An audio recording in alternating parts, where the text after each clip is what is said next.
Hello and welcome to another update video about QNT. Let's take a look at the Elliott wave count and latest update around QNT here. We take a look at the QNT chart. Not much has happened. We're currently at the 4-hour time frame chart, looking at that. The idea is still that a wave 1 peaked in October 22, wave W to the downside of a larger wave 2. Wave X complete, topped in January 2023. And we've been coming down slowly in a very boring way. Here, probably towards the end of this wave 2 correction in a wave Y. The Y wave itself consists of a W, X, Y structure, and then this Y wave again consists of an A wave, a B wave, and a C wave. I'm happy for this count to change. Would pretty much expect it because we don't deal with an impulse here. This is a very complex correction, and there are more than 10 different corrective patterns in Elliott wave. And honestly, we've got one larger corrective pattern, then another one in between, and another one in. See, this is going to change at some point, right? So be aware of the relevant levels that are needed to uphold the current wave count. In an ideal world, this move down would continue a little bit more towards $80. That is the 78.6 Fibonacci retracement level. In my opinion, quite a relevant level. Also, we had a Fibonacci extension level at $83. So we've got between $80 and $83. There's quite a bit of support cluster. But basically, support starts at $94, $95. So as already explained, this is where long-term support starts. We bounced off here, bounced off here, bounced off again. It is also where we had the November low 2022. So price has not really broken below it yet. It would be ideal for it to do it because so far any attempts to rally have been characterized by corrective 3-wave type structures. So not really bullish, rather corrective or bearish or uncertain. But we look for a clear impulse to the upside. We haven't seen that at this stage.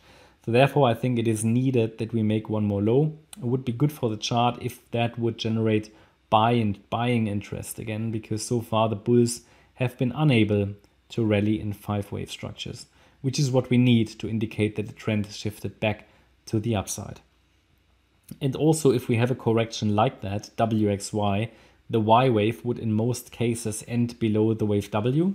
So again, that's why I would prefer to see price break below $94 because that is the low of the wave W, the November 22 low. So let's zoom in a little bit. If we take a look at this as an A, B, C structure, then the assumption currently still is that we could be in the C wave already, targeting the $80 range, low $80 range in an ending diagonal. This view will get challenged above $113 because then we might need to look at a change of structure. But it would not necessarily be bullish. It would just be a larger bounce possibly.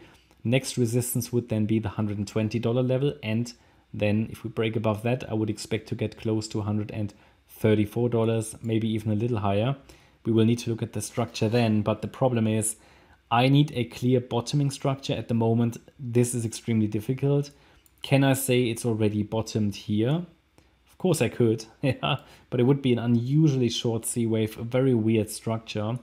And also the move off that low on the 10th of June was just a 3-wave rally, so it was corrective. So there is not a clear bottoming structure visible here.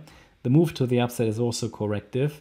And I assume we are in an ending diagonal. And an alternative count would be that the B wave here is a triangle, but it doesn't make a difference because the breakout would also be to the downside.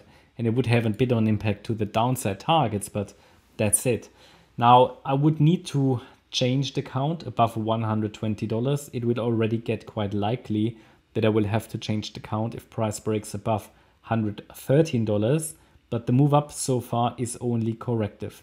3 waves again, okay? So at the moment, I assume this is a B wave and would break down in a C wave. That would be ideal. But if it breaks above the 78.6 retracement, $120 is the next major resistance And above that level, again, I've got the $134 level. And an alternative structure which could play out above the $120 level would be the idea that, yeah, we came down in a wave W, but maybe this X wave is still working, yeah, as some kind of a flat structure. A wave, B wave, C wave before we come down. So it would be very messy. The point and the bottom line is to define a reliable setup. I mean, we've got the support area down here, don't we?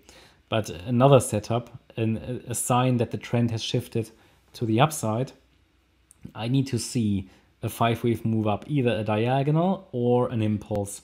And I don't see anything at the moment, okay? So we need some more patience and need to wait for clarity. At the moment, the expectation is to go down, and I told you the levels above which the wave count needs to change. Okay, that's my update about QNT. Hope you liked the update. If you did, please hit the like button, leave a comment and subscribe. And if you really like the content, then please check out the channel membership. Thanks a lot for watching. Bye-bye.